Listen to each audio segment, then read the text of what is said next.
Achieve all your dreams. Keep moving forward. Never accept less than who you are. Live your best life. Be strong and free. It's back. The Hits Pack with Nahash Black is sponsored by the Cancer Treatment Centers of America, Burger King, and J.S. Johnson. With Nahash Black. It's a hit back. With Nahash Black.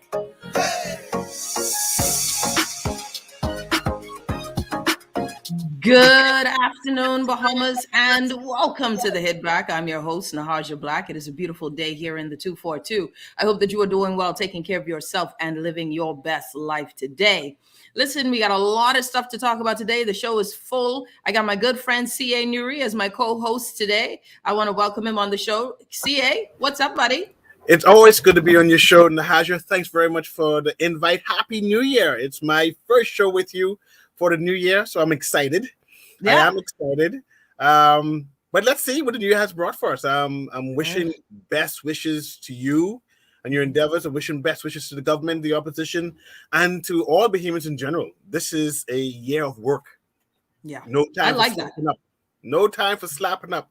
Time to put our shoulders to the wheel. Stop complaining as much, but putting suggestions forward on what we need to do. Yeah. Right. So I'm excited to work. I'm excited to work and participate inside the development of the Bahamas. Well, listen, what the new year has brought for us and continues to bring for the world is COVID-19, right? We have optimism and then COVID shows up and just like you can't outrun this variant or whatever, these variants, right? And of course, the latest report, and I think this one is for yesterday. Yes. So the latest report, 6:49, and make sure I have that as to January 4th. Yeah. So that was yesterday's report. The latest report shows that we are at a 47% positivity rate, that we had tested positive for that day, which was how many people tested positive total? What was my total? 375 total persons tested positive yesterday. Hospitalizations have gone up. We're now to 71 total persons hospitalized, and we have 13 of being new just up to yesterday, and 1 in ICU that was new. So it's 4 in total. Now, actually, I thought that 4 was there from earlier, but based on this, it says that 4 in total. So we're seeing this exponential increase in COVID cases, right? So we know that this is what this deal is. This is what the case is. And now this is where we are. And Cecil, one of the things that is so important about all of this is I am stumped. Honestly, I am stumped, my friend. I need to know what we're doing. That's what that's where I am.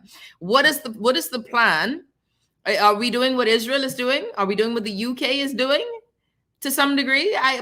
Did we say that we're doing what they're doing? What do we do for us? We know that there are persons in the hotels now that are infected. We know the frontline workers are also hotel workers.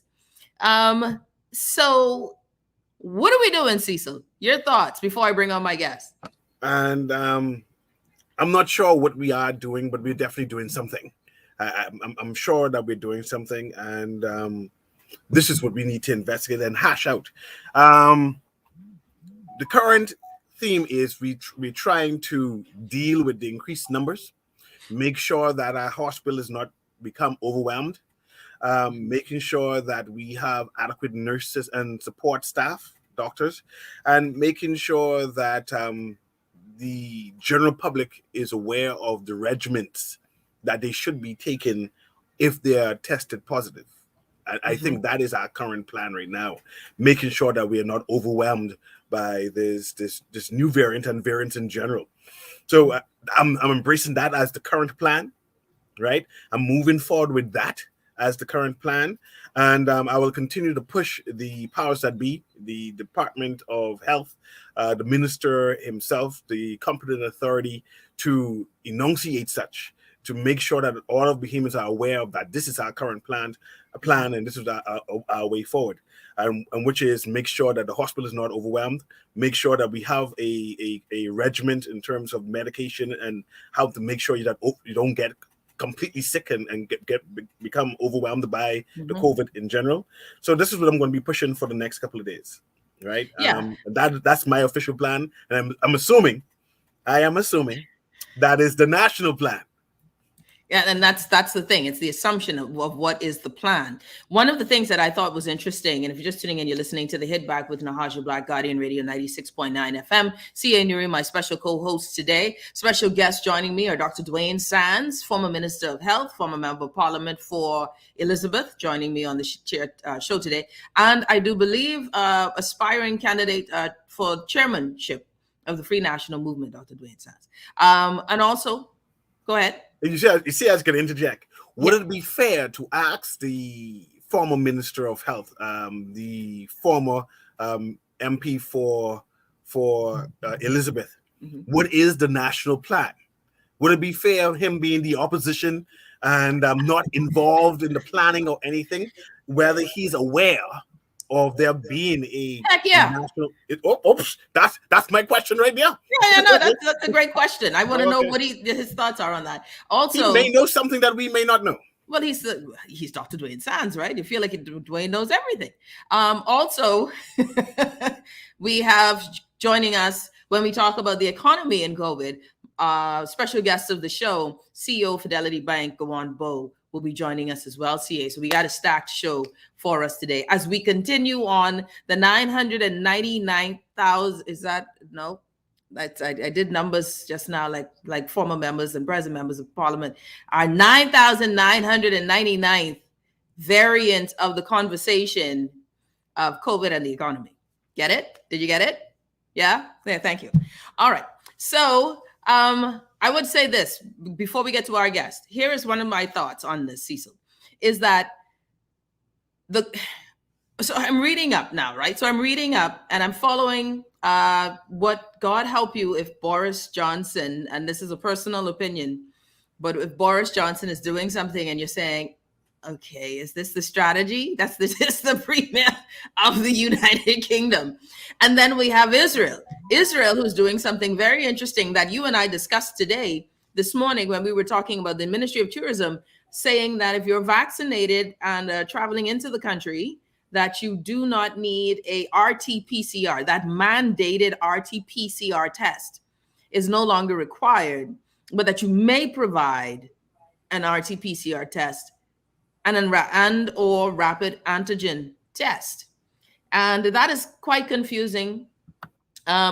Need to reach out. Actually, one of my things that I was supposed to do was reach out today to someone in tourism, and I failed to do that. So I'd like to get their understanding of that. Is that a tourism issue? Is that a Ministry of That's Health a Ministry of Health issue, right? But it's a Ministry of Health issue. Ministry of Tourism. See, I still can't reach anyone. Listen, I've been trying to reach, and this is a clear statement here. I've been trying to reach the Minister of Health for weeks now. You don't have Dr. Darrell's phone number?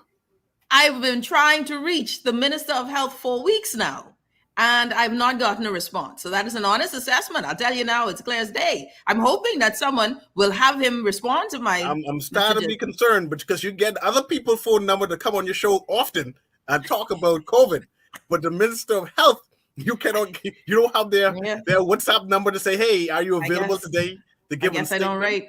I've had another Minister of Health treat me the same, but we digress.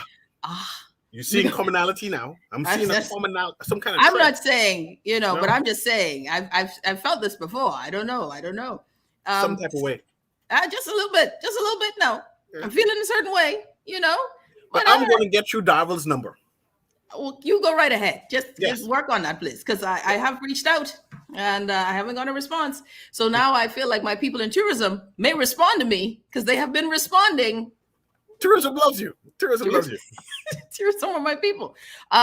So here we have now this whole thing going on with Israel also with the tests, changing their MO with the tests and doing something similar, where they are now saying, if you're vaccinated, we are not going to be requiring an RT-PCR test, right? But if you are positive, we're saving that for senior citizens and what was it? For those who are vaccinated, they can do rapid antigen tests, and the unvaccinated will be doing RT-PCR tests. It's very confusing. So, but at least in Israel, they're explaining this change and saying that the medical facilities are being overrun with testing requirements because Omicron is so contagious. So they're losing a lot more time and energy on testing and resources on testing. Of course, it's contagious, but if you need it, this is for, we'll reserve this for special groups and seniors. Otherwise, get the rapid antigen test. And if you're vaccinated, you don't need a PCR, RT-PCR test. It's very confusing, right, Cecil? And again, like you mentioned before, we discussed that earlier, and we're going back and forth trying to come up with a reasoning for this change. And I remember we concluded that perhaps it is tourism-based, right? And I assume that's perhaps the reason why you're reaching out to tourism to see if it's the reason for the conclusion for that is because of tourism. You know that in the United States, it's a demand or a strain on their resources trying to get a PCR test, right? It takes days, right? Whereas here, you can get a friend still test. Stuck. I have a friend still stuck in the States from New Year's. So waiting on getting a PCR test in order to come home. So I think, and I believe that you also concluded that perhaps this decision to suspend, in quotes, the need for having a PCR test is because of the strain and the demand that is running on in the United States. It's taken a task. Tourists and Bahamians are not being able to access PCR tests in a timely manner in order to return home. And I can appreciate that. A rapid and antigen test you could take anywhere, right?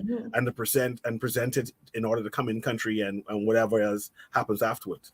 But this too should have a open and honest discussion so we can conclude this is the reason why. And that we can have better commentary and conversation about what is happening. And again, that is not happening as yet.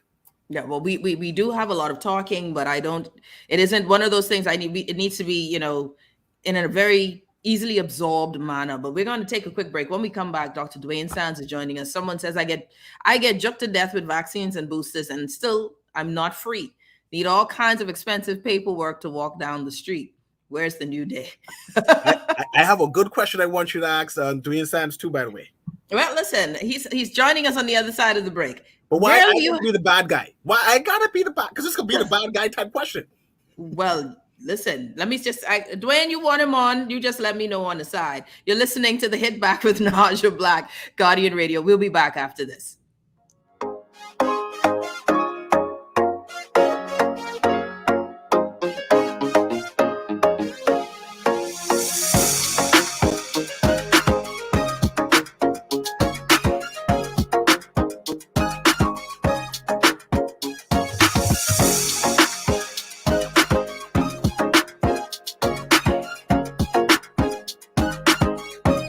If you like a hearty, meaty burger, the A1 Steakhouse King at Burger King Nassau has it all. With flame-grilled beef, lots of bacon, cheese, and crispy onions on a sesame seed bun, the only thing that can top this is the tangy flavor of A1 steak sauce. The Steakhouse King is a meat lover's dream, and with an ice-cold Pepsi and hot fries, it's all you need to fill your day. Get your A1 Steakhouse King as a combo or part of the new King's Feast, only at Burger King Nassau, where taste is king.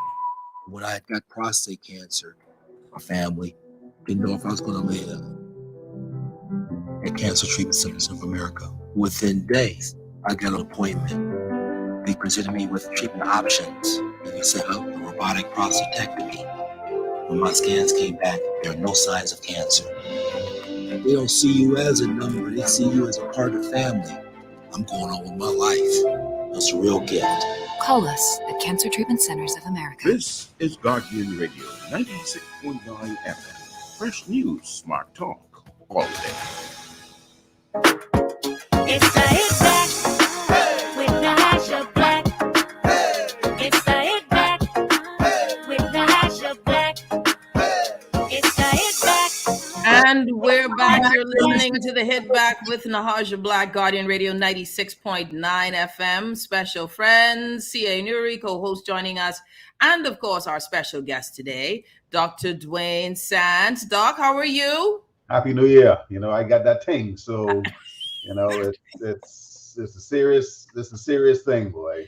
This is circle of trust right here. A circle of trust. And we probably can, you know, Cecil, you want to go into, you know, testimony time? You want to testify? I'm concerned in that I could feel Dr. Sands' breath coming through the computer. I'm more concerned about that. You know, this is not the club that I expected to be in. You know, 2 years into this, the last thing that I thought I was going to get was COVID. Yeah. And this is going through the valley of the shadow, right?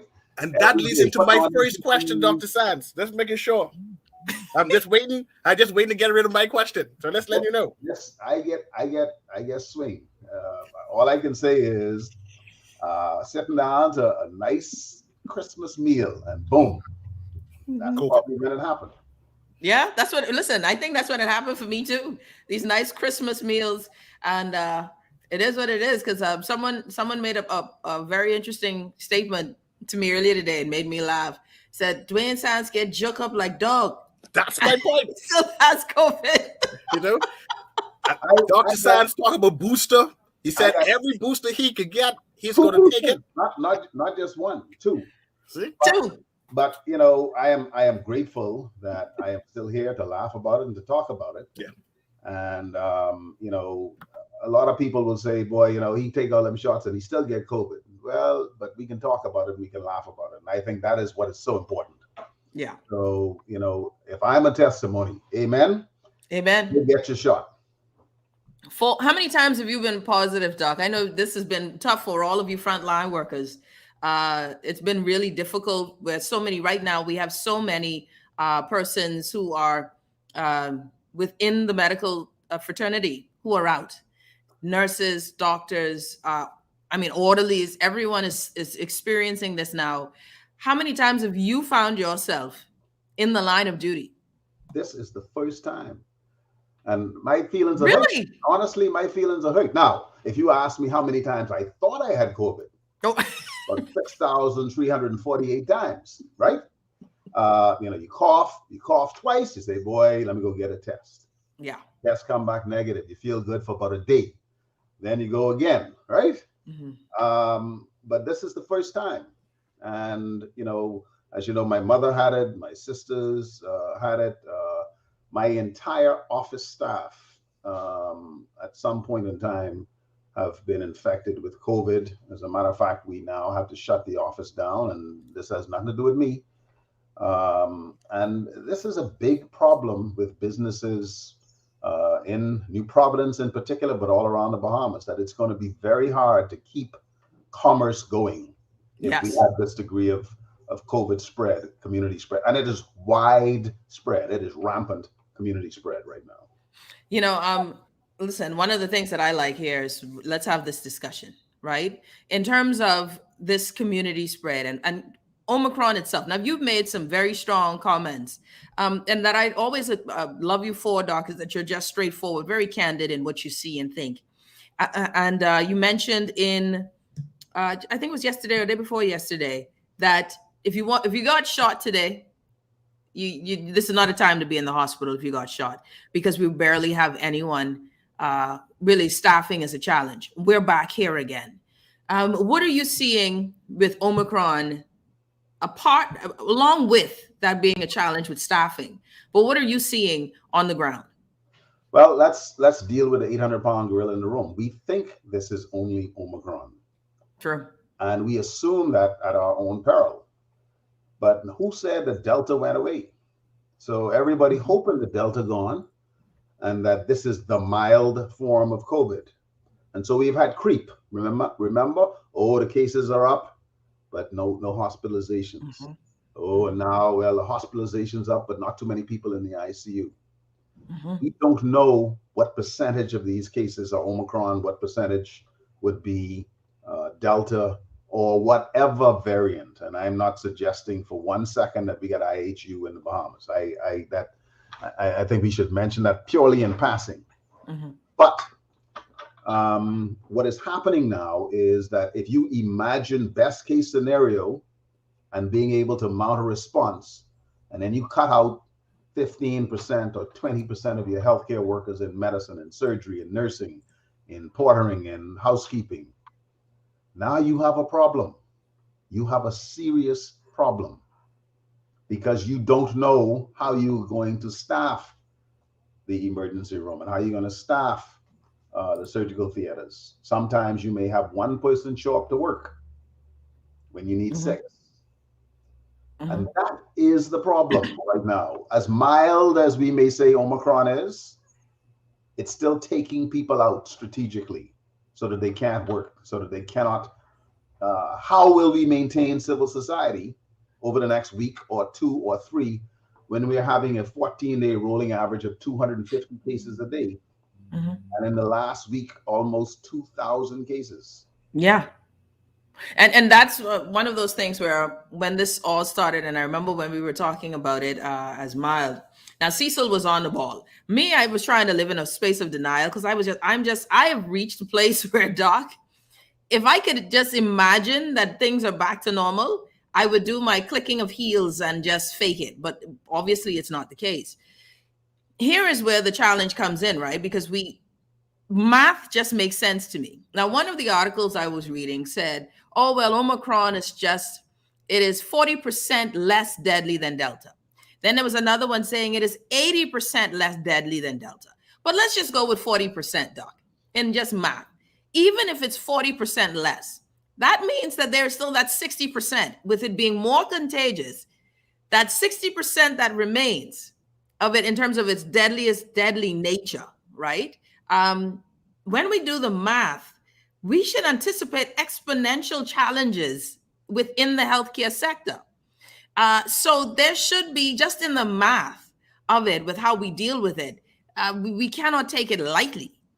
Just that the health facilities will not be able to handle it. So even just looking at the number, well, we have 375 positive cases today. If what we experienced in Delta was saying of that 375, 20% of them required facilities, the healthcare facilities. That's a lot.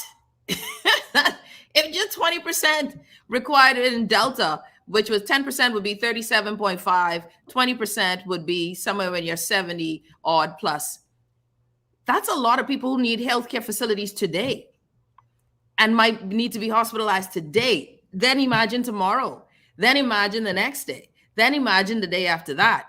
I'm worried that we aren't ready for this. In even when we talk about it being mild, we're nowhere prepared for this, as the numbers incrementally will still demand that healthcare facilities will be, overrun. And this is why in a civil society like the Bahamas, we have to have a dialogue and we have to engage bright minds like yourself, like commerce, like business people, like healthcare providers, like the civil service, so that we can discuss how we're going to deal with this. Look at Israel. You mentioned Israel in the previous segment. They are having a problem, but they have a 4.7% positivity rate. 4.7%. We had 48% positivity. Yep. So we ain't talking chalk, we talking cheese. Okay. So the difference of the decisions being made in England and Israel and the United States, where we're gonna now accept lateral flow testing, antigen tests as true positives, and we're not gonna make people do PCRs. But that's at a 5% or less overall positivity rate. We up here 50%. We don't have the slightest idea, and we probably have 2,000 or 2,500 positive cases per day. Now, that is not Dwayne Sands data. That is Our World in Health through Johns Hopkins data that you can find on their website right now. And you were showing some of the health numbers, the latest summary from Alex Hanna on this. And like you said, 47% positivity rate. And these numbers are just skyrocketing. So with that in mind, Doc, what at this point, because of course your administration faced similar, but Delta was far more deadly. When we talk about at that point. We don't know yet. Like you said, we don't know about Omicron. And my concern, I'll go back to it, is if we stay on this pace where we are overrun in the healthcare facilities, then we are still going to see loss of lives, period, bar none. We have to get this under control to some extent. But when you look at this now, and as from your vantage point, what would be some of the strategies in your mind that you would have implemented as Minister of Health, or what you would recommend to this administration if you so humbly were given that opportunity to do so? So obviously the appetite for restrictive measures is low. The word shutdown, lockdown is a cuss word in the Bahamas right now, okay? However, you have to look at those types of behaviors that lead to transmission. And having alcoholic beverages and raucous interaction indoors leads to super spreading. And so as best as possible, one of the things you want to do is to try and minimize the amount of time that people that don't know each other spend time shouting, laughing, joking with each other, particularly at night. And you know, when you look at the things that work, vaccination works, but public health measures like mask wearing and hand sanitization works as well. So if you can put that together and get people to wear their masks, not like the politicians do, but actually wear it over their nose and mouth, and to actually wash their hands on a regular basis, we could maybe see a reduction to a level that's good enough for government work, good enough so that we don't get overwhelmed. And yes, we get it. You know, the last thing you want to do is to lock down a struggling, challenging economy. But do you do it at 5%? No. Do you do it at 10%? Probably no. But when you hit 40 and 50%, what's coming next? At what point do you say, okay, no masks? You know, we are overrun. We need to regroup, if only for a couple of days. Everybody go home. You all relax yourself. Let's start this thing again Monday. There cannot be a position that you say, we're going to stick our head in the sand. We are not going to deal with this, and we can see what happens. And hopefully everybody will be left standing alive when this is all done. I think that's gambling. That is gambling. And what we want to see is an engagement.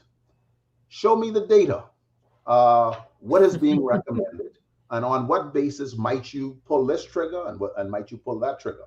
That's what we're asking, and we'd like in a reasonable way to help, because this is a national issue, to honestly participate in helping to solve this problem. It's unfortunate how badly we have politicized both sides COVID, but we have. Now, in the utopian ideal Bahamas that I think we can find somewhere, maybe ACA, perhaps we are going to talk to each other about the important issues that make some sense about how do we get children back to school, and how do we ensure that the mental health challenges of this 2-year pandemic doesn't result in a whole lot more child abuse, gender-based violence, suicides, depression, etc. Yeah. If you're just tuning in, Dr. Dwayne Sands joining us. We're talking about, of course, these startling numbers that would cause on any given day crazy concern, and still very much concern today as we're seeing them in the hundreds consistently. So now, interesting, Doc, you mentioned, and I smiled a bit, I had a mini chuckle, because of course, CA and I have been asking for trigger points from the beginning of this pandemic in 2020, been asking for it. Okay, listen, how do we know when we reach this number that we pull this string? How do we know when we reach this next number, we pull this string? And I think nationally, that helps us, because then the citizenry has an expectation of outcome. And they invest it, particularly if they are the ones creating the triggers. So if you have civil society participating in the discussion and say, okay, when we hit this point, then we agree that we got to do this. Yeah. Now, there'll be a lot of people say, no, measure it again, measure it again, measure it again. You know, that's 39.99. That ain't 40. Yeah. Right? But if you are engaged in the process of determining that when we hit this point, we agree, this is what we are going to do as a country. When we hit this point, this is what we're going to do. Now you take some of the stress off the politician, because you have so many different special interests here. You have the hotels, you have the restaurants, you have the civil servants, you have the healthcare workers, you have different people pushing in different directions. But we all have only one Bahamas. Yeah. And we've seen, and you know, I'm just fascinated. I'll love to have a chuckle with you on the sideline, but just on that commentary of the trigger pulling, Doc, because in my head, I'm thinking, I wish you had pulled some triggers, but you weren't the Minister of Health then. But when we were in last year, when people were dying in mass in the summer, I was like, we gonna pull some triggers? Nobody's pulling triggers. And our former VM was doing, well, you know, but we digress. Here's something I want to ask now. Cecil has a question for you. Cecil has a question, and I don't know why he side questioned and giving me the questions to ask you. Like I always enjoy when you engage with Dr. Sands, but I want to talk human resources, right? I know you mentioned that the strain, the possible of staff, medical staff becoming sick from COVID, and how that strain would impact everything. I know the CDC. I've said CDR earlier. The CDC mentioned that if you have had the vaccine, right, and if you being tested positive for COVID, but you're not emitting any types of signs, you know, fever and cough, etc., that you can return back to work within 5 days, right? I would like to know your opinion on that, and is that something that the Bahamas should embrace, returning back to work within 5 days? Because I know earlier you mentioned that you need a rest. You know, yeah, you have rest and returning back to work. Serving right now, because I'm beyond the 5 days. I ain't singly vaccinated. I'm quadruply vaccinated. So that would apply to me. And according to the CDC guidelines, as a healthcare worker, I could safely return to work after 5 days, asymptomatic, without doing a test, and that's fine. This is a rock, paper, scissors kind of thing. So pragmatism and the need of the community kind of takes over. So there are some environments where, my brother, I know you got COVID, but suck it up. You're going to work on the COVID ward because we need you. And in the Bahamas, we actually have a number of key men and women, and there's only one or two of them. And so if they go down with COVID, then dog eat your lunch. And when I made the comment about this is not a good time to get shot, I was speaking somewhat metaphorically, but the truth of the matter is that you have one neurosurgeon, you have two cardiac surgeons, you have one vascular surgeon, etc. And if they're out, now we have a problem. Now, I use surgery just as an example. We could be speaking about intensivists and so on and so forth. But now the country has to decide, boy, do we airlift everybody to Florida? And if they don't have insurance, do we just kind of say, well, you ain't gonna make it? Or do we bend the rules and say, well, okay, 3 days is long enough, you need to come back to work? The better approach is to stop this thing as best as possible by making whatever challenging decisions that are acceptable.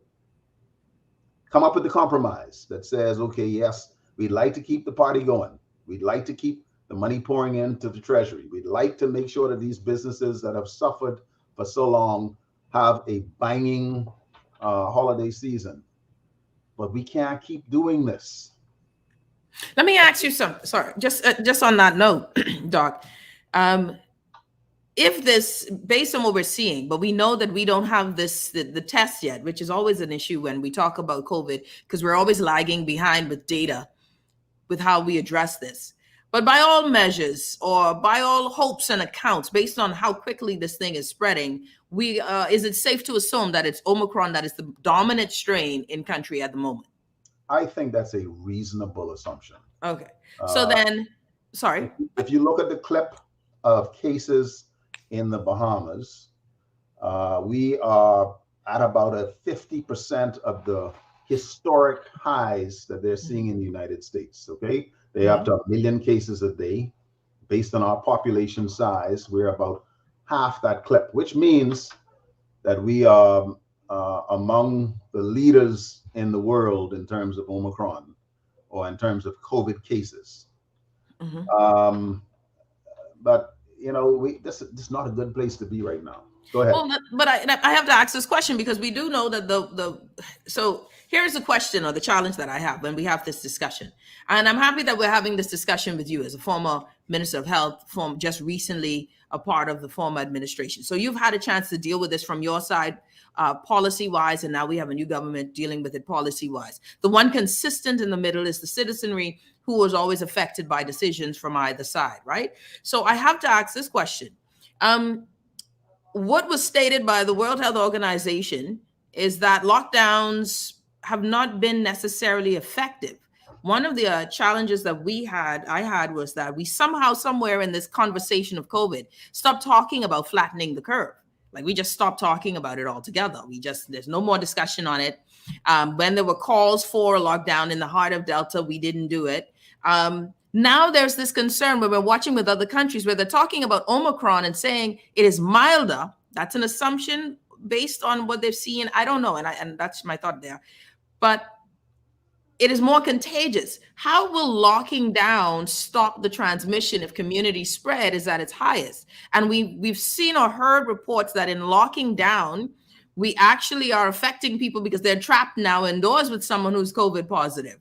And this is one of those many issues that we said helped to spread Delta and cause it to be a family issue rather than just being a one-person issue. I'm going to aggressively push back against ownership of the locking down recommendation. Because if we look at vaccination, for instance, which is an effective tool at stopping people from being hospitalized, stopping people from dying. True. We have dropped from a rate of 23,000 vaccinations a week in September 2021 to less than 4,000 a week now. It's an effective tool and we're not using it. Okay?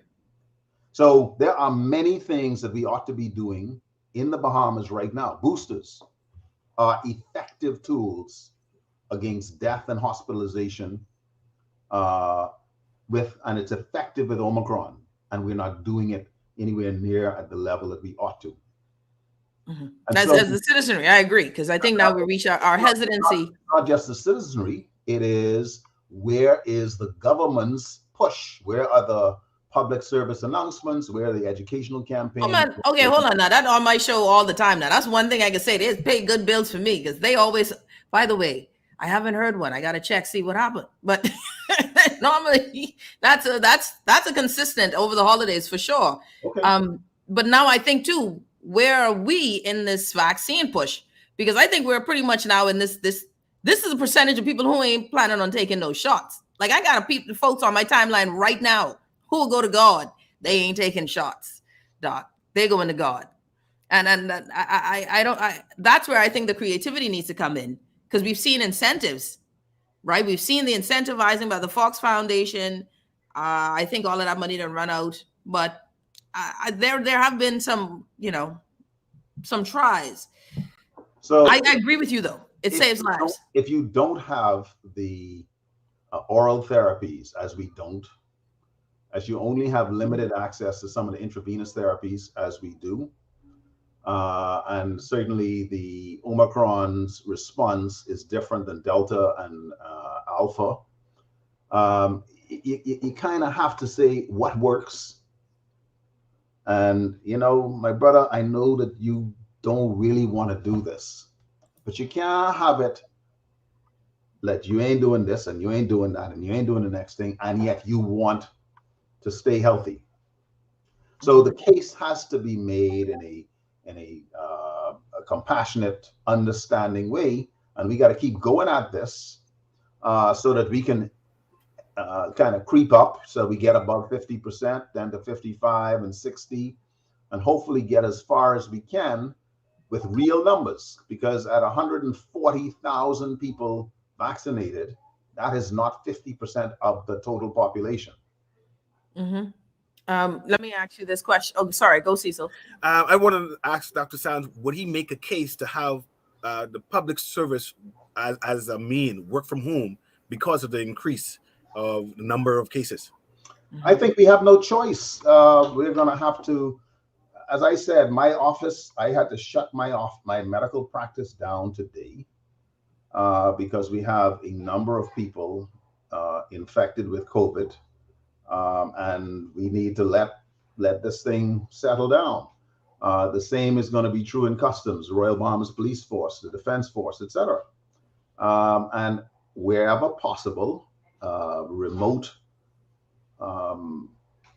work makes definitely a whole lot of sense. Yeah, I agree with that. This has to be in real time, and the seeming inertia. Well, we can get around to it next week.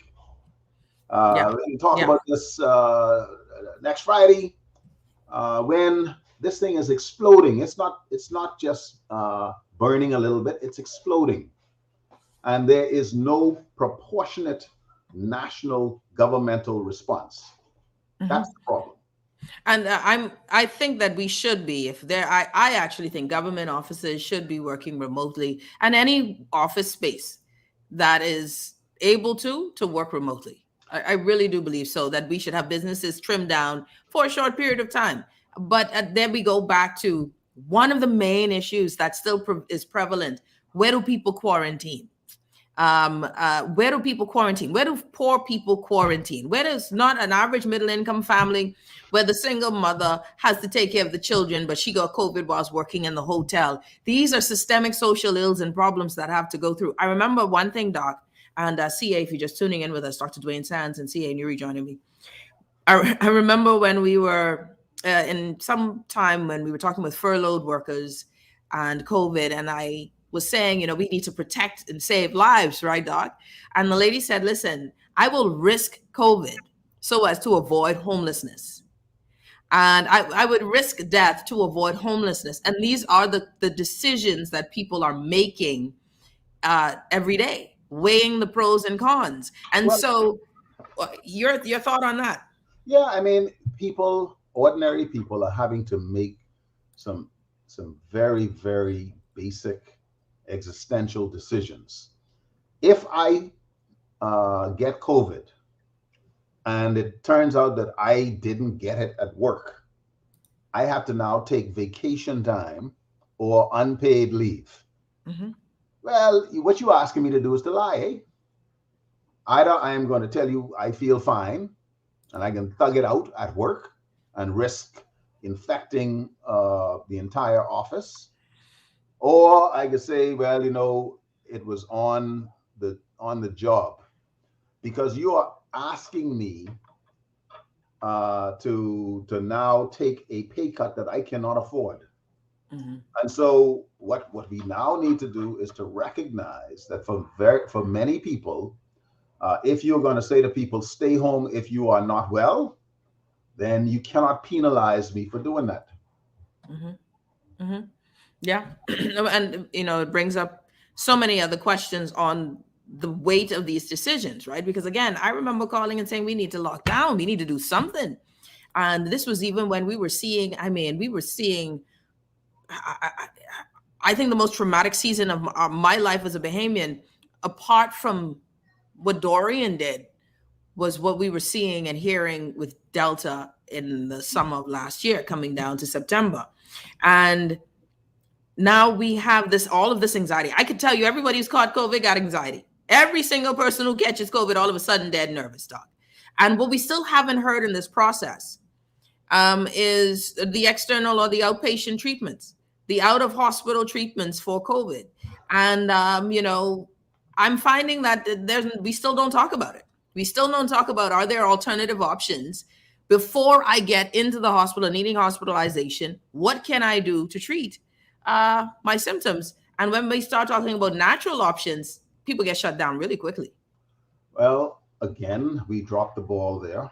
And I am sure that in the armamentarium of, and I'm calling just, basic things, fever grass, noni, goji, and the other bush medicines, there's probably something out there that is effective, but we haven't tested it yet. What is clear is that we will not get access to some of these expensive Pfizer, Merck, and other AstraZeneca preparations, not this year, maybe next year or the year after. And so, you know, it doesn't make any sense for us now, other than trying through diplomatic channels to get access to it, to build a response on those things. And this is now an opportunity for people to conduct some of the studies to see whether or not these things work. And I'm not suggesting snake oil because there's a lot of snake oil out there. And I'm glad that people haven't said the word ivermectin in, you know, an hour or two. Hopefully that has been put to bed. But you know, something that helps. But one of the problems that we are doing is that we are now walking this road of saying, oh, we got to learn to live with it. And that's fine until you start to say how many people we're going to sacrifice in the process of learning to live with it. How many people are we going to sacrifice to death, to long COVID, etc.? And for those of you who think that I am fear-mongering, understand that I'm not. We've got 717 dead loved ones already. Yeah. and a number of people in the ICU. And statistically, once you're in the ICU with COVID, that could mean as many as 50% of those people don't make it out. Okay. So, yeah. You know, what price in terms of human beings are we going to pay? Well, you know, and I hear you, Doc, but I also have living witnesses and proof that there are alternative options in outpatient care. Amen. And when I present those options being one fellow, you know, whose work in South Africa is being studied, being peer reviewed, has been used in India, that I had a viewer from Barbados, and this is a testimony to Dr. Chetty, a viewer from Barbados who watched Dr. Shankara Chetty on my show, CA, and I don't know if I told you this. His wife, Jeremy Thompson from Barbados, called his son's wife. They were both in, it's one big country, Bolivia, Botswana, I can't remember, Belize, I can't remember. Was in critical condition, right, in the hospital. And their last resort and concern, listen, let's try whatever this fella's saying on Mrs. Black's show. They called the studio. The doctor for that lady spoke with Dr. Shankara Chetty, and this week, that lady left the hospital where they were thinking she was going to die.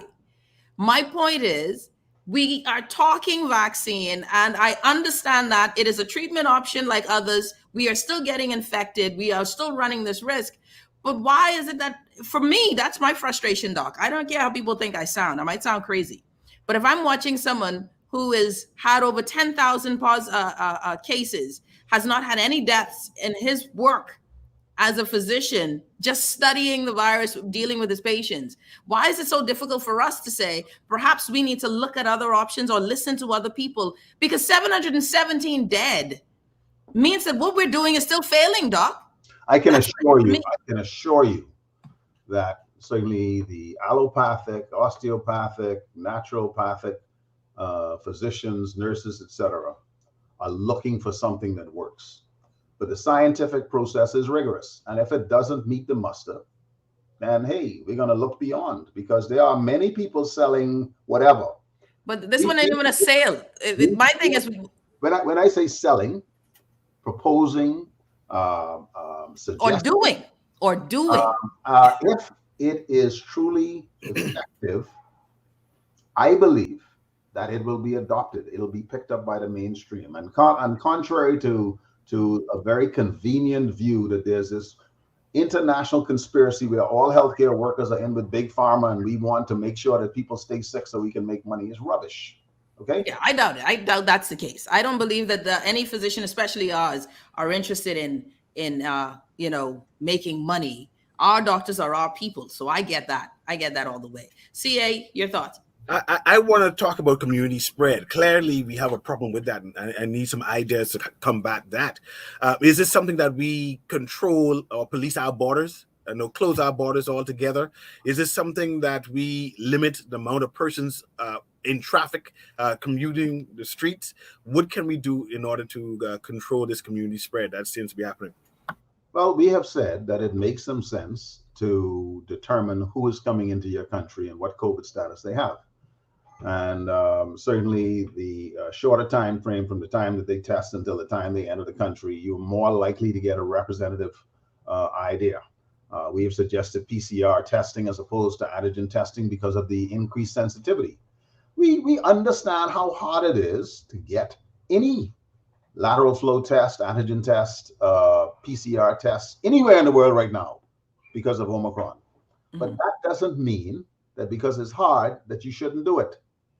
As a matter of fact, because it is so hard, it means that we are probably importing a whole lot more than we want to. So should we close the borders? No, I don't think we should. But we should be very selective as to who we let in terms of their COVID status, among other things. Yeah. And then we ought to be fairly inflexible about demanding that people adhere to the public health rules, whether you are across the bridge or in the big Bahama walls, or whether you're on Padolio Street. Everybody should be following the rules. You can still have a good time if you follow the rules. I agree. We need to follow the rules. Doc, I appreciate you, as always, Dr. Dwayne Sands, one of my favorite people, like glad to call him a friend, who definitely is very contagious. I don't care what you say, Doc. I could smell it on you. And he answers your phone calls too. You need a hookup. Still, my guy.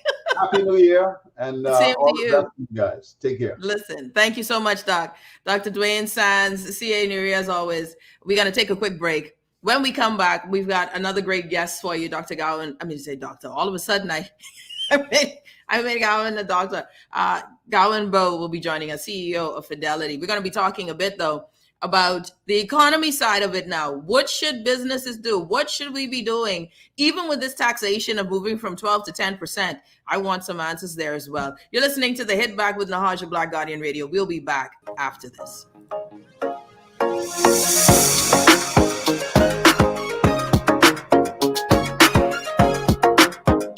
This is Guardian Radio 96.9 FM, Nassau, Bahamas.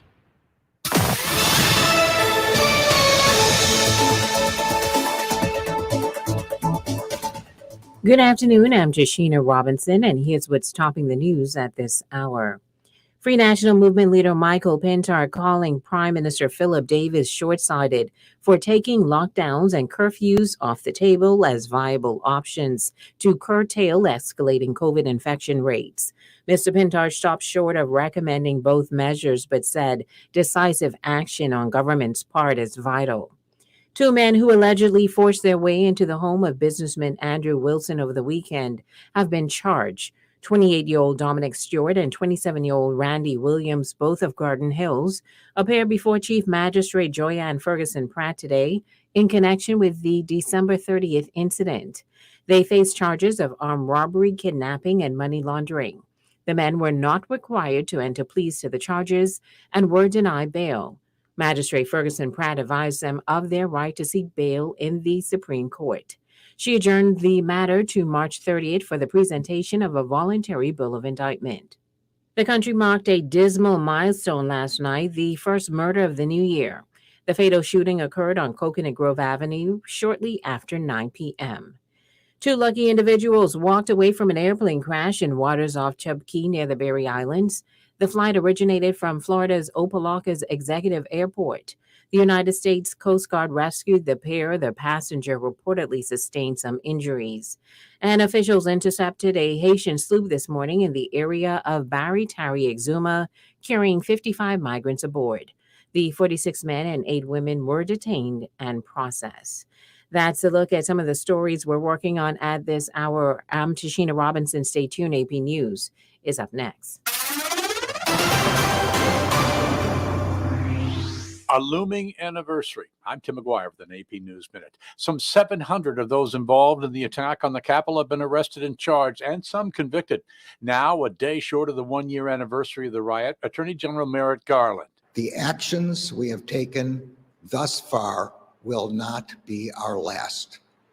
The Justice Department remains committed to holding all January 6 perpetrators at any level accountable under law. In the year since the assault, which led to the deaths of 5 people and injuries to more than 100 others, a Quinnipiac poll finds 93% of Democrats, but fewer than 30% of Republicans see the actions by the mob, witnessed by millions on television, as an attack on the government. The Grammy Award, scheduled for January 31st in Los Angeles, postponed over what organizers call too many risks from the Omicron variant. No new date has been selected by the Recording Academy. I'm Tim McGuire.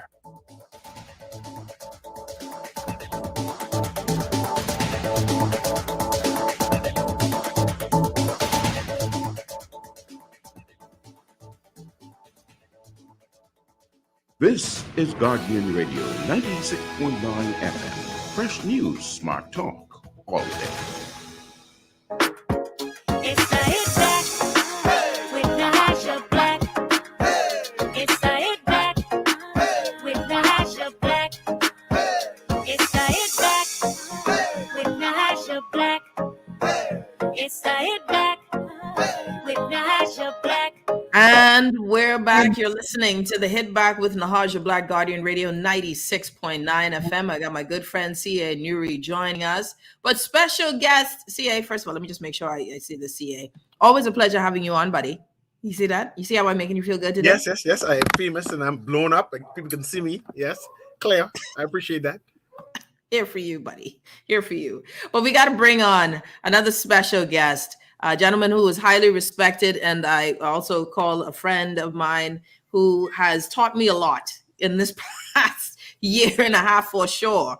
Mr. Gowan Bowe, CEO of Fidelity Bank. Gowon, thank you so much for joining us, friend. Boy, happy to be here now. I haven't seen you all year. Listen, all year. What took you so long? I don't know. Listen, it's a pleasure to have you on, buddy. The reason being, of course, listen, when it's time, there are a few persons when there are conversations that I think contextually belong on a discussion of the economy, on our trajectory, that come to mind. You are one of them. And the reason why you're one of them, even more so, was recently you said something that struck for me when you spoke about the taxation, right? So we've reduced taxes. Starting January 1st, we have effectively seen VAT reduced from 12% to 10%. The government again touts that it was a smooth transition, and anything that I like from anything where I think I'm saving money. We had a discussion on bread basket items, the overall ticket price. I do believe if you bought more bread basket items on your receipt, you would have seen that your receipt probably went up versus it necessarily going down. And that's a reality of this conversation. But now let's go to this 10%. The government touted that 10% mattered. It matters moving from 12 to 10, that we're going to create a flat rate across the board. And this is going to help, stop leakages, which, okay, I understand, and with you on the show, that it will stop leakages in areas where we were zero rating things and people had an opportunity to do some unscrupulous matters, perhaps with their taxation and whatnot. But that we can use the excess to help directly impact. Fine. However, that's all we've heard right now. Should there be more of an economic strategy for you from your vantage point that we should be seeing from the administration, even though we're hearing a lot of good things about we are a high travel destination and people want to come here and bookings are up, blah, blah, blah. What are your thoughts on it all? I think it's very important that I always use this quote that a goal without a plan is just a wish. Antoine de Saint-Exupéry.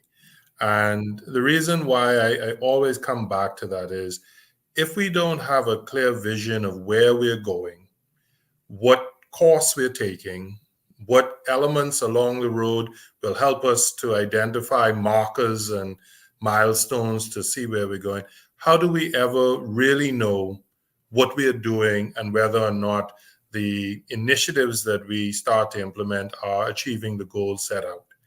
And from that perspective, I think the VAT discussion has devolved as opposed to evolved into an emotional one about whether it is good or bad for certain classes of individuals, as opposed to the question as, is this, if you will, the first milestone in a much wider tax reform initiative? And that's what I would want to hear from the government. I get in trouble because people always say, well, you always seem to be talking about taxes. And it's not that, I am enamored. I am certainly one of those who would love not to pay taxes, but I live in the real world that says you get what you pay for. And so if I am looking for roads, if I am looking for security of our borders externally and internally, if I am looking for medical facilities, if I am looking for education and a whole raft of other government provided services, then where are they going to pay for it? Or how are they going to get the money to pay for it? And so with that conversation comes, or requires the maturity to say, well, we all have to contribute and render unto Caesar what is Caesar's. And I just want to have the mature debate about the best way of ensuring that burden is equitably distributed.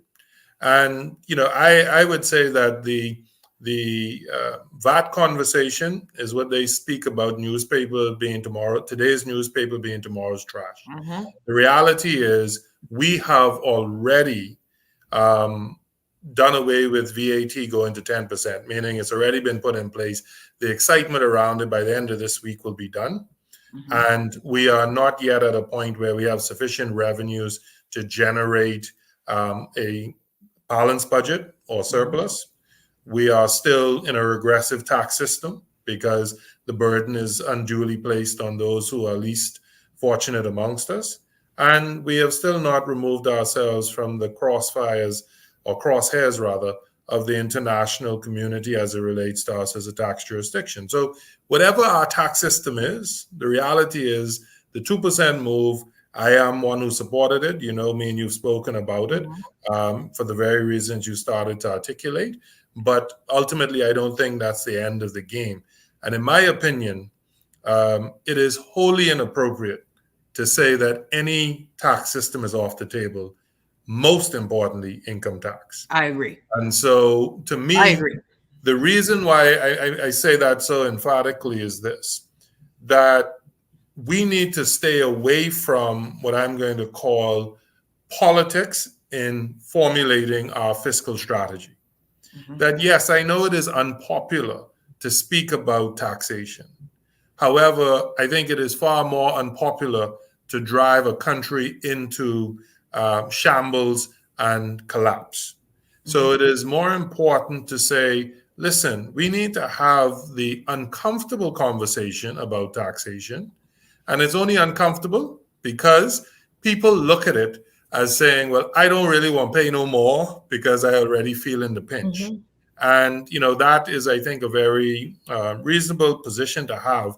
And that's where government has to expand and articulate that how are we going to put in place a system that is as palatable as can be, bearing in mind that governments are always going to be, or should be, Robin Hoods, taken from the rich to give to the poor. Yeah. If you're just tuning in, Gowan Bowe joining us on the Hit Back with Nahaja Black. And you raised such great points there. My good friend C.A. Newry as well, who's itching to ask you a question. So let me let C.A. ask this question whilst we're on this topic. It's always good to see Gowon. Usually when you invite him, you put me in the background. So I tend not to get to ask him any questions, right? You're right. And send notes. But I see you mentioned taxes and the growing of the economy, et cetera, et cetera. But I see recently that the government decided not to continue with the taxes regarding this gambling tax income of taxing persons who on their winnings. And it seems to be like another opportunity that the government did not, and I'm trying to get the best word to use it, that they didn't take advantage of or losing that new income. That's what I'm talking about. What do you think about that? That we continuously abandon new income streams and there's nothing replacing it? Well, I think the first thing I would just clarify is that they spoke to discontinuing the plans for patron tax. And that doesn't necessarily mean that taxation on the gambling sector is going to be reduced. I think it was my good friend Craig Flowers, who, when he was interviewed, said that the conversation needed to continue, not stop at saying there will not be a taxation on patrons, which is understood because of the complexity, the possibility for the negative impact it may have in driving games underground, etc. He said that the conversation now has to say, well, the revenue you were expecting to get from the patron tax, you are still expecting to get from the industry. And we need to have the conversation on how that is going to be done in a most efficient and equitable manner. So I think that to the point that you just raised, or I would say reiterated a point that I'm making, that we have been going about our tax system on a bespoke basis. Yes. Let me add something here. Let me take away something there.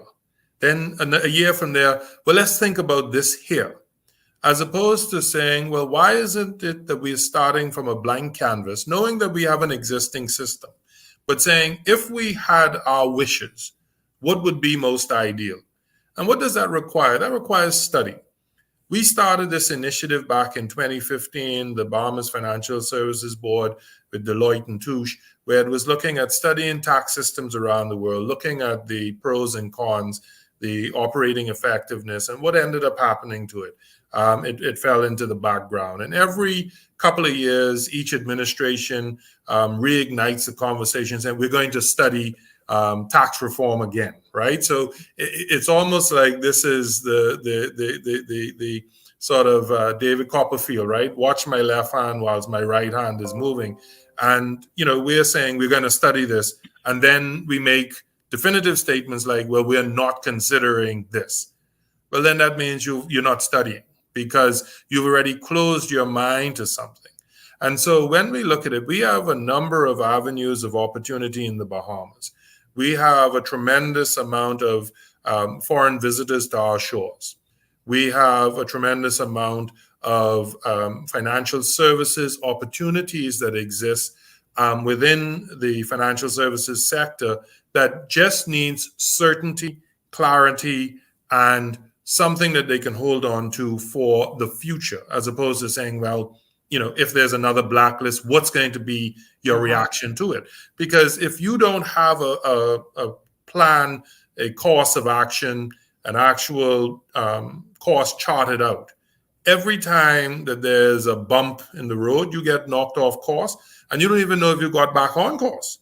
That's because right. You didn't have one. I always use the analogy of the GPS, that it is always a straight line from A to B, but very rarely does the plane, boat, or anything go along that straight line. That's right. So but you have that mapping already set out, so that if I get knocked left, I get knocked right, that I at least have an ability to come back to the actual plan that I had set out.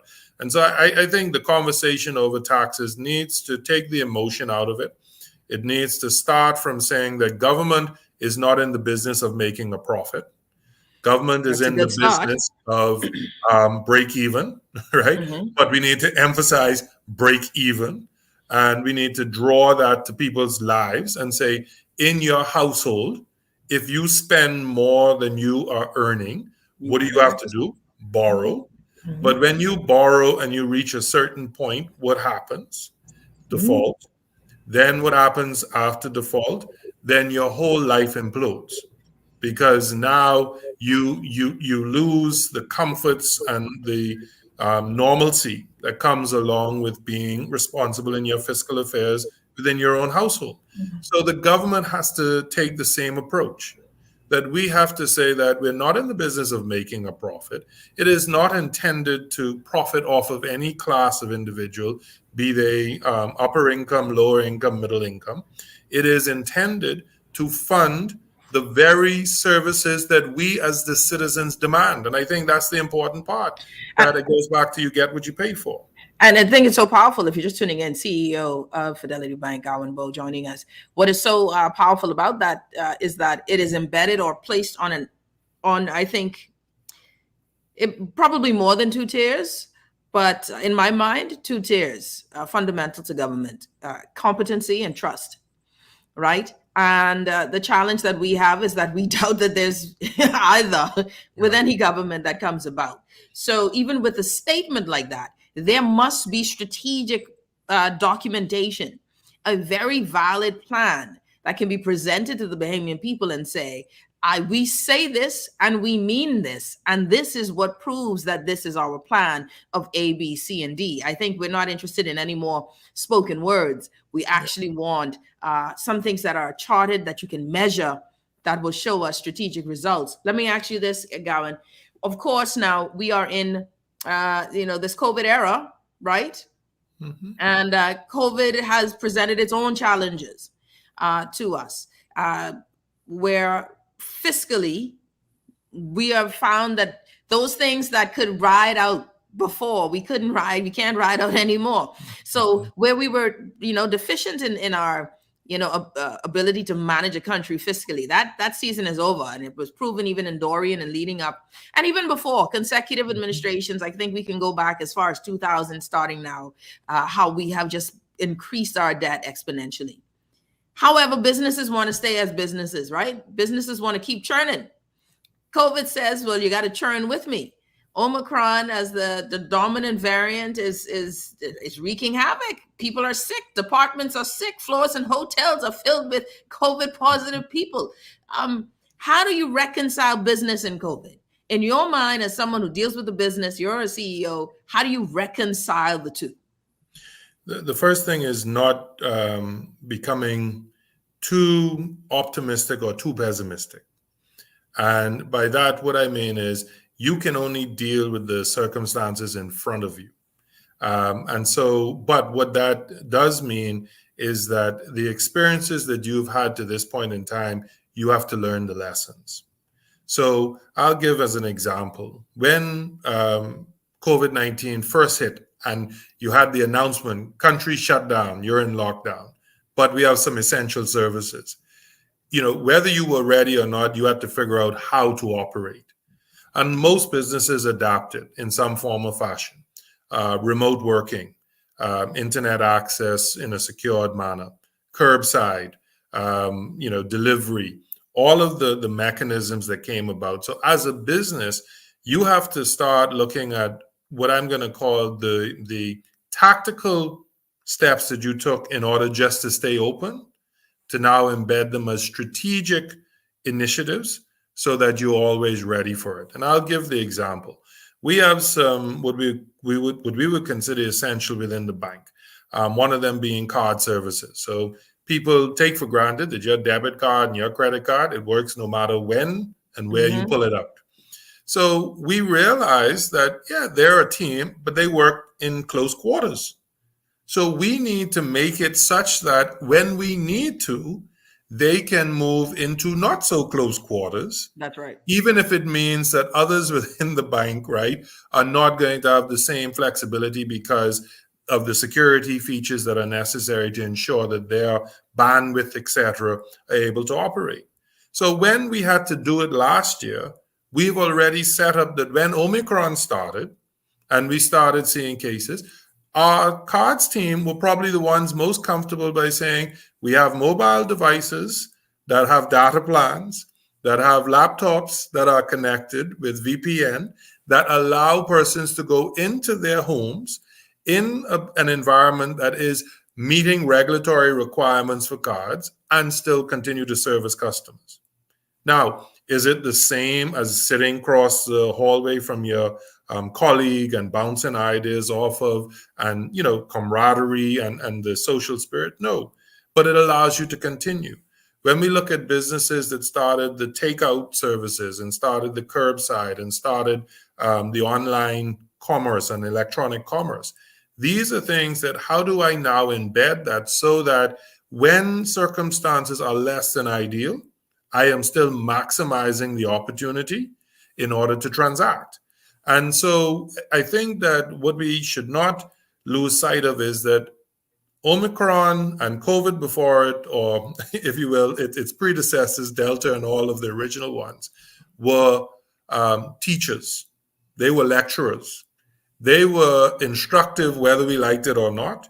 And it is those amongst us who learned some of the lessons. We won't learn all of them, but started to put them into our strategic plan. And you'll see that there's a common theme with me. It always comes back to this plan. So to me, in our organization, we know that these are the steps we will take if we have cases within a particular branch. This is what we will do along our branch network. If that means contracting the number of branches that are available so that we continue to keep them open and able to service persons, that's what we do.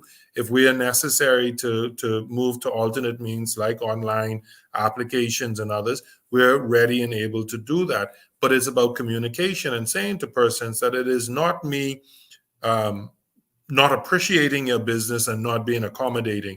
It's about saying, how do I do so in a manner that allows me to continue to be able to do it, not only for you, but for others.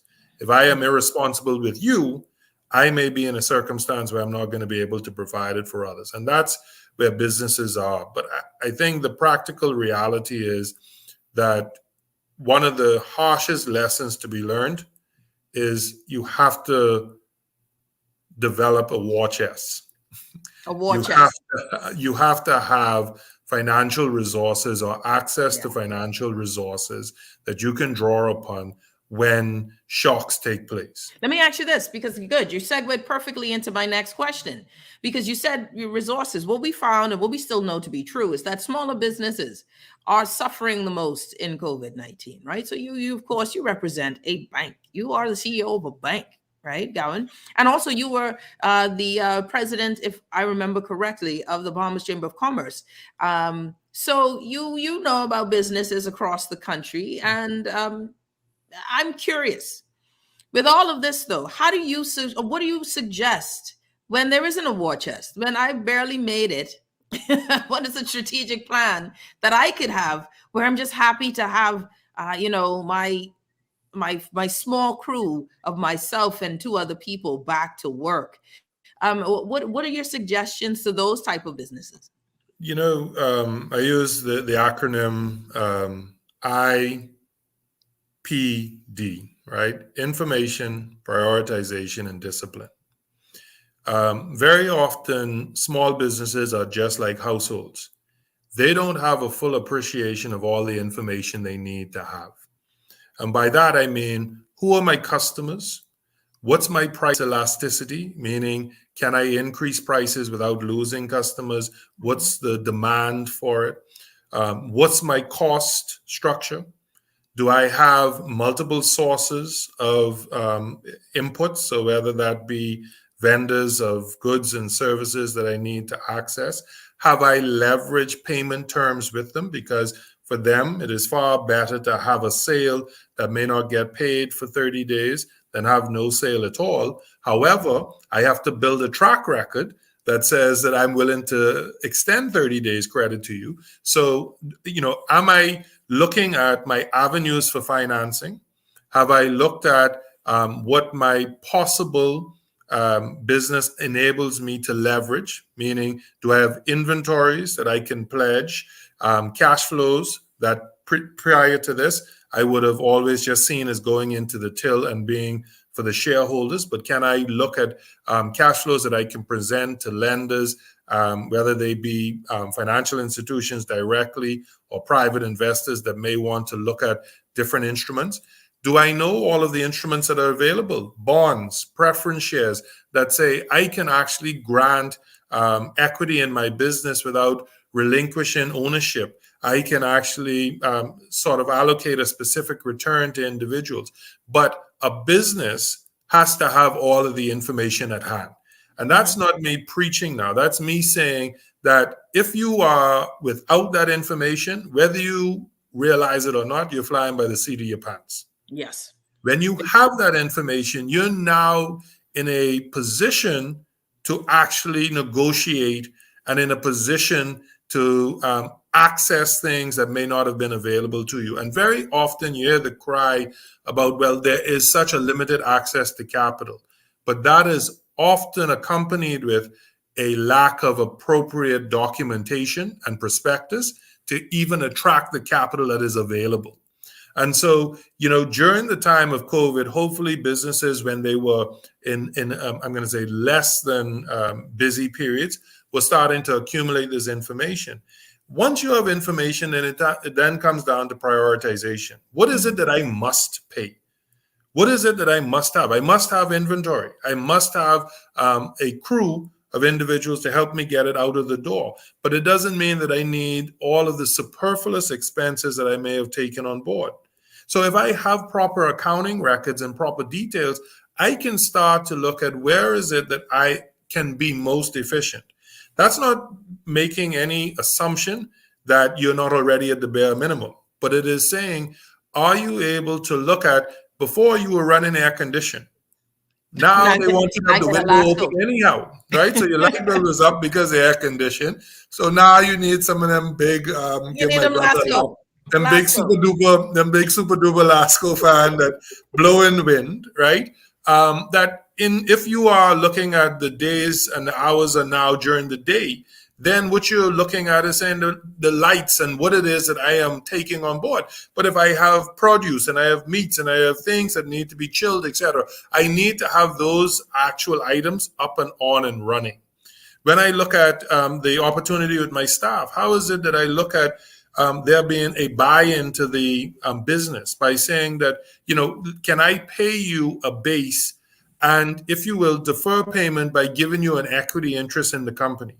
Not meaning that I'm giving you, 50% interest, because you know how we Bahamians go. If you say you're paying me in shares, you must be giving me half this company, because I expect it to be the owner by the time I leave. But if I'm starting to give you equity interest, you know what it does? It does two things. One, compensates, even though it's not immediate cash outflow. But second, it changes the mindset from being an employee who is saying, look, I'm worrying about how you survive. That's right. Because all I need is my paycheck and then I go in home, to saying, well, if I don't make the company money, then I'm not getting the additional reward, which is how I got compensated. Let me ask you. Prioritization is important. And I know we're almost out of time, and I want to ask this question because it's a really good question. If you're just tuning in, Gowan Bowe, my good friend C.A. Newry, is sitting on the sideline and listening to the conversation. Someone had asked a really good question here. Gowon, do you see, or would you suggest the government adopting wholeheartedly the use of blockchain within this term to reduce the manual processes, minimizing their wage expense, and perhaps reducing the need to continue increasing taxes to cover such deficits? Your thoughts on that? To be honest, I would almost call the question rhetorical from the perspective that, if government is not looking at how it improves the efficiency of its processes, then it is already deficient. Yeah. And it's not serious. That doesn't mean, and blockchain technology, just to put it into context, is not new technology. It is becoming so prevalent and so topical because of cryptocurrencies and all the things that attach to it. But the blockchain technology is one that has existed for, computer geeks for years. And it is about how do we automate processes with accountability that has a distributed ledger. That means that there is no dark hole. There's no gaping hole where people are not sure what is going into it. Mm-hmm. And so when we look at it from that perspective, government needs to look at its processes that are inefficient. And we would probably say that is 90% of them, if we're candid. And our objective is not to, if you will, automate out employment, but to change employment to value-add employment whilst we're upskilling individuals in order to deliver using more efficient tools and mechanisms. Because if we are upskilling our government employees at the same time that we're increasing efficiencies, we're making them marketable to a private sector that, as the economy grows, will be willing to absorb them. Our greatest challenge right now, if we speak very candidly, and you said to the private sector, well, I have the largest employer in the country of nearly 20% of the workforce, nearly 30,000 people, are government. If I wanted to reduce that to 20,000 people, are you prepared to take 10,000? Most in the private sector would be saying, to do what? Mm-hmm. Because, when you look at the reverse, and government looking at hiring private sector, it is usually saying, I'm looking for a skill set, an experience, and expertise. Well, the reality is the private sector can benefit from skill sets, experience, and expertise from government if they are being developed and enhanced. But if it is an individual who is simply doing the same thing, which I think I've shared on your show before, there's a difference between a person with 25 years of experience and one with 1 year of experience repeated 25 times.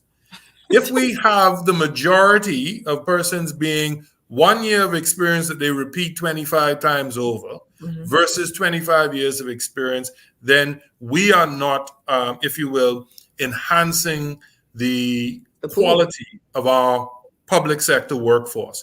And to be honest with you, when we look to our neighbors in the north, and when you look at it from the perspective of a lot of their financial secretaries and the equivalents and their treasury secretaries, these guys come from Goldman Sachs, JP Morgan, Bank of America. When they're done with their term, where do they go back? Goldman Sachs, JP Morgan, Bank of America. And why do they go back? Because they now have the experience of government that they're carrying into the private sector. Yes, some of it for lobby purposes, but others to say, well, how do we improve the system? And so from that perspective, yes, we need to improve the efficiency of government through automation. We need to upskill persons so that not only are they delivering with this new automated technology, but they become more marketable to the private sector. And then ultimately, I saw the last part saying, well, we won't have to increase the tax burden. I would only caution that say this much. You said certainly over the last 20 years. I can say to you confidently, because I look at it, we have not run a balanced budget or surplus since independence. So we're not talking about the last 20 years. Now, for a period of that time, it was understood because we were building and developing. And so we were borrowing to build capacity. We were looking at central banks. We were looking at College of the Bahamas. We were looking at National Insurance, Mortgage Corporation, Bahamas Development Bank. So by no means are we discrediting the efforts to, if you will, create these institutions. But I think along the way, we lost the plot in terms of just establishing them isn't the goal. That's right. Putting them in place and having them evolve, build, and then become self-sufficient is really the objective. And we see it with all of our public utilities and others. You know, the sad part is this, and it's not to be disparaging to any of the management team. They would not survive in the private sector because in the private sector, we don't have a daddy to say, oops, I lost $20 million. Can you please send me a check? If I lose $30 million, my reality is that I have to pack up shop and I have to say to the people who I am responsible for that I failed in my fiduciary responsibility. And so we have to change the mindset to say that government is not where we send the persons to die. Government has to be at the same quality, at the same efficiency, and at the same value add as the private sector, so that government services are seen as facilitators and not providers of employment. Man, Gowon, you preached a message just now. I love that. Thank you so much, my friend, as we continue on with this journey of COVID-19, commerce, and actually the business of the country at large. I appreciate you. And of course, thank you again for Fidelity's wonderful sponsorship of the Christmas giveaways, man. We had four.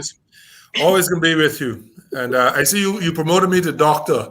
That's like when people call me sir.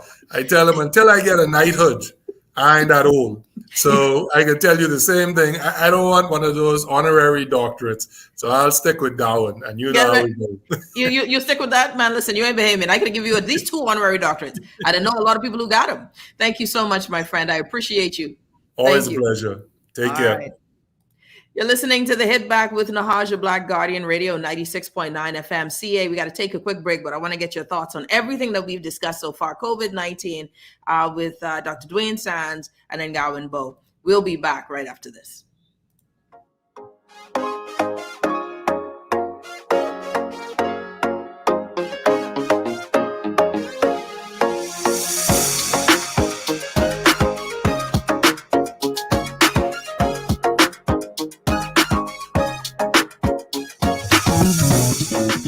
Throughout our lifetime, we must all make decisions. No matter how we choose, the right one just needs to be made. Like having J.S. Johnson Insurance Agents and Brokers as your insurance partner. We've been serving the Bahamas for over 100 years. Whether you need home, motor, marine, or commercial insurance, make the right decision. Call 397-2100 or visit jsjohnson.com. J.S.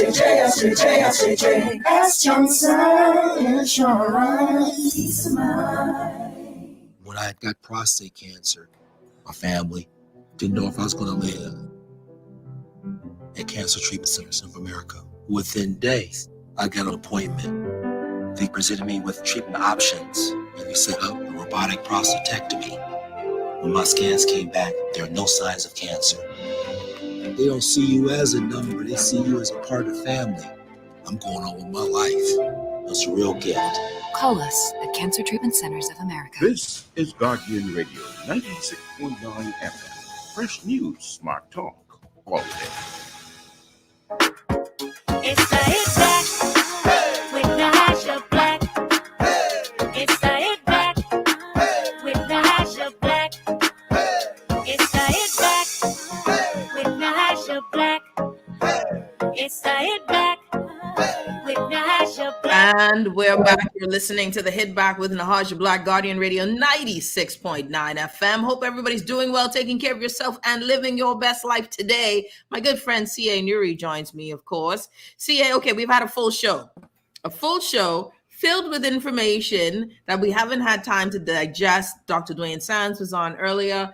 We just came offline with, I was about to say Dr. Gowan Bowe again. Gowan Bowe, CEO of Fidelity Bank. Your thoughts on what we've been talking about today? Both doctors were excellent guests, and I appreciate it.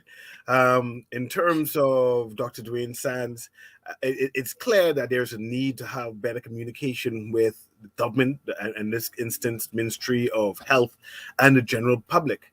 I know that when the government was on the other side, the opposition, they had an independent task force, and they were basically beseeching the then government administration to include them in coming up with ideas on where the Bahamas needs to go. And perhaps that's what they need to do. Include an open task force, an open invitation for Bahamians to come forward and give suggestions on where they see the Bahamas, what we need to be doing in terms of battling COVID-19. And perhaps that was lacking. I would love to see a University of the Bahamas put in a program where their academics are speaking about new concepts and ideas on how to deal with COVID-19, the best mechanism and best practice moving forward. In terms of Dr. Gowan Bowe, I like the sound of it. Yeah, it does sound good. It does sound good. But he said knighted, so I'm hoping I'll start lobbying for that. Let's go with sir. Yes, sir. No, just for the record, before you go any further, can you get sir if you get those honorary degree, those honors? Don't you get sir with honors? Yes. Oh, yeah, so he's straight. Yeah, he's straight. He's straight. And it's always good to have him analyze what is happening in the economy. And the idea is that the Bahamas needs to grow, and we need to grow immediately, right? And we need new income streams. And I think that we need to have conversations on that. What is it that the plan for the government to increase revenue and new investments coming in? It cannot only be tourism. We need to have better conversation on where we see the Bahamas, what Bahamians want to be involved in, what the government plans to partner in, and to enunciate that so the Bahamian people will know exactly what is the plan, where we're headed, and what we need to partner with. And hopefully that happens in the short term rather than in the long period. So I'm kind of excited about that. Yeah. I think with both guests, they brought interesting perspectives. With Dr. Dwayne Sands, of course, Doc and I, we do this back and forth all the time. Yes. So our conversation just ends up on air sometimes, but privately we have these conversations. And where I only push back with, there's this one narrative. Now, I give this administration credit. There's definitely been a lot more attention to in terms of their initiative, I don't know of education, but in terms of the public service announcements and ad placements, the Ministry of Health has been a sponsor on the show. So I know for sure on their ads that they play on stations. How does it work into the community? That's what we need to find out. But there has been some intention with that as well. However, I go back to it at the beginning, and then I'll say it again. We have 717 deaths. Yes. Like, can we just like pause here for a country that is only 400,000 people? And we still aren't sure of the numbers here. So we always speculate. It could be less than 400,000, could be a little bit more. But take into consideration that is just those who died in hospital. We are not counting the countless amounts that died at home because they could not be seen in the hospital, who died at home because they were afraid to go to the hospital, maybe from COVID related, or, they may have had COVID at the time. There's so much data that we still don't know. And with that in mind, we need to look at other things and listen to other people and give other options, and I refuse for anyone to come in and try and to make Dr. Chetty seem as if she's some sort of, what do you call him? What do they call him? Some snake oil salesman, because that's the term that the medical community likes to use, a snake oil salesman. But my thing is, well, look at his outcomes versus yours. All right, let's look at the outcomes versus. My point in bringing all of that up is that we should be looking at options. And when we are so caught up in, if something works, Cecil, if you fix my car, am I going to make noise that you're not a certified mechanic? No. I'm going to say, Jesus, I'm so happy you fixed my car. Yes. Because it is the outcome, right? And so, and not just the outcome, but of course now that matters. Now, I'm not saying, of course, medicine isn't a joke. Nobody picks up and decides to be a medicine. I don't go to the bush doctor for my liver. I'm just saying. But at some point now, we've got to get out of ourselves and say, okay, we're talking about lives. We're talking about saving them. Are we doing everything in our power and not letting our ego or our arrogance or our degrees stop us from finding other options? Because if it's truly about people, then we put people first before all of the things and the trappings of our positions. And that's very important to me when we talk about COVID-19. Are we doing everything? And that means from the government to all of us to the bottom. Are we doing everything we can to stop this, what's going on, to the sense that we can help ourselves out? Now, that's one thing. Secondly, when it comes to the numbers with this, we're going to have to figure out a way to live with it. Yes. And this has been a discussion that we've been having for forever. How do we find a way to live with it? Because this is crazy. Vaccinated and unvaccinated are getting COVID and can spread COVID. Yes. It is what it is. Now, is it true that the vaccinated are better protected? Yes, they are. And it is because, and what we're saying is that because they've lived that it creates a level of immunity. But those who have natural immunity also have a level of protection. Let's be frank, let's be open and honest. Now, I think we're in a level of vaccine hesitancy with a lot of people that we've reached that number where people are just vaccine hesitant.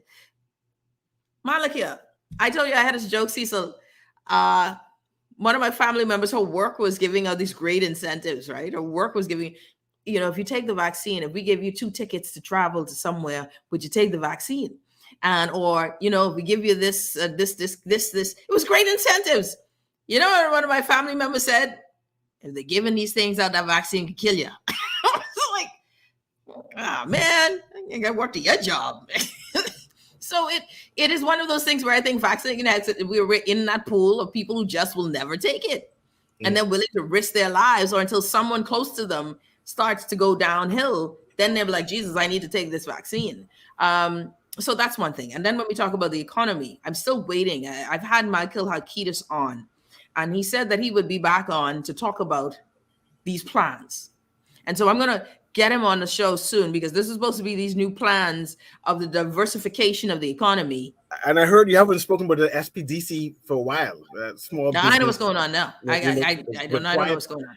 And I'm assuming that is plan of the government's platform to expand that and to. I think they said they would. I don't know what's going on there, though. Yeah, but I know we need foreign and direct investment, but I want to hear more about local businesses expanding and government partnering with local business also, and giving opportunities for Bahamians. I know that during the press conferences, the government has been highlighting a number of small businesses, and I want to commend the government for that. But more of these initiatives needs to be put in the fore, that more Bahamians can celebrate, feel good, to say, well, at least that is working. I know the owner of that business, so I'm hoping that also is put forward and highlighted on also. Now, something else as a segue before we go. So the Minister of Education, Gladys Hannah Martin. Oh, she's not happy. To listen, apparently the former Minister of Education, Jeffrey Lloyd, made some comments. Now, honestly, Cecil, I had not heard the comments. That came out, a press statement. I saw him speaking. You saw the statement. Do you have the statement? No, because I wasn't really anticipating Jeff Lloyd to be speaking again anytime soon. So I was shocked to see him speaking about education. And I would say, oh, this is fluke. but I digress. But I saw that Ms. Hannah Martin was not happy. No, I saw her press statement. It is, and you can see her. Oh, look at this. Let me go quiet now. Go ahead. Listen, this is her statement, and she's doing it outside. It's a COVID-free area, right? Because the mask off. She did it outside. Let's hear what Gladys Hannah Martin had to say to respond to the former Minister of Education. Apparently, we don't know what the deal is, but I don't know what it is. But this response was epic. It is with utter disbelief that I listened to the comments of the former Minister of Education, Jeffrey Lloyd, in today's press conference. I will say at the outset that I have endeavored to resist commentary on the lackluster performance of the former minister. However, he has re-emerged into the spotlight, and as a result, I am compelled to respond. He must be aware that by now I know the facts. The former minister must remember that as he advocates for children to resume face-to-face learning when the Ministry of Health and Wellness advises otherwise, during his term in office, he made the decision to keep public school children in a fully virtual mode when there was no such public health prohibition. And at that time, all other schools in the country went into a hybrid model, which he is now advocating for. He also knows that no active steps were taken or real focus brought to bear to track down and help the thousands of children who were plummeting through the cracks because they have never attended school in almost 2 years. In fact, he has hardly, if ever, spoken of those children. Further, the inaction of school repairs nationwide was a level of political delinquency that is perhaps unprecedented. The former minister knows full well he left behind a crisis and a debacle, and he should instead be heard to say that he will join hands with all stakeholders to ensure that children are given the best opportunity possible to develop their potential. This is the time for heroes, not hypocrites. I ask all Bahamians to join with us as we do all that we can in the best interests of our children. We have appointed a task force which will focus singularly on the identification of and implementation of education recovery for our public school students, to include diagnostics, learning acceleration, and social support. In time, I will speak further to this. We await further guidance from the Ministry of Health and Wellness, as this ministry stands ready to deliver in-person instruction to our children as circumstances permit. Well, Cecil said, what did she say? It's not time. This is a time for heroes, not hypocrites. Yes. It's definitely a clap back. It's definitely a clap back. It's definitely Ms. Hannah Martin is not happy. You can see that she's trying to put her emotions underfoot. Right? You can see the tension in her face. It is she tried to speak politely. Yeah. You know? Yeah. I thought it was, someone said that'll hold you. She wasn't in the mood. That one was the nail. I was like, okay, listen now. Listen, Linda. Linda, I was quiet all this time. I was quiet all this time, Linda. And you done gone and pushed the wrong button. Listen, Linda. See, now you caused me to come out of myself here and have to do a whole video. She didn't do a statement. She didn't write it down. She got a speech. You saw that she have a speech. Yes. She didn't want to deliver that speech in words. And to remind the good fellow, it was you. It was you who didn't fix none of the schools. Why is we still waiting to get it fixed right now? It was post September. It was you when the schools was open. Private schools were hybrid. You never opened them. You left them quiet. You ain't try. You know. Glenn, it was you. You know. So. No, so you didn't even mention. Now, I would say I do believe he did mention the children who were not showing up. She did say hardly mention. She did say hardly. Because the children are still missing from Miss Watch, and there was no solution. School closed, school open up, kids still missing. Yeah, someone says, this ain't make no sense. We fired him. There's no need for her to respond to him. Charlie did something. I need to hear what was said, though, because this, I have no context to it. So I'm wondering if it was the response in kind, meaning that he said something so egregious that the minister said, not today. Not today, Linda. No, I'm not going to let you get away with this today. And so I'm curious as to that. So hopefully we'll get a chance to, figure out what this back and forth. I will. You said you heard it, Cecil. I didn't get to see it. So hearing and listening was two different things. Yeah. So I don't know. So I just thought that was interesting. Of course, this is everyone take care, be safe, right, Cecil? So the goal is that we all be safe. The numbers are crazy. Stay COVID free. Don't be mixing up with all these kind of people. Yeah. 47% positive. 47% positive. That means that's 1 in every 2. That's right. Humans getting tested that have COVID. That has COVID. And that's a lot of people. And I wonder how many of these persons, well, they must have been, they're tested either, this is information I'd like to know. What percentage of them were tested because they're traveling and then they found out? What percentage were going to the hospital and they found out? What percentage is going to work and having to be tested? And that information is coming back to us. If that is happening, I don't think at work they do RT-PCR tests. I think at hotels they only do rapid tests. Antigen, yes. So that isn't even in the Ministry of Health's data. So this number is sorely underreported. Sorely underreported. All right. So we have a lot of work. 375 new cases. Omicron is extremely contagious. So everyone be safe. It is still, like I said, for us, it was pretty mild. But I can't say that that's the case for everyone. Hubby and I are vaccinated. We had our shots, right? But I don't know. For your kids. The number of our kids are not vaccinated. You'll think that, oh, don't worry about it. I'm vaccinated. I'm safe.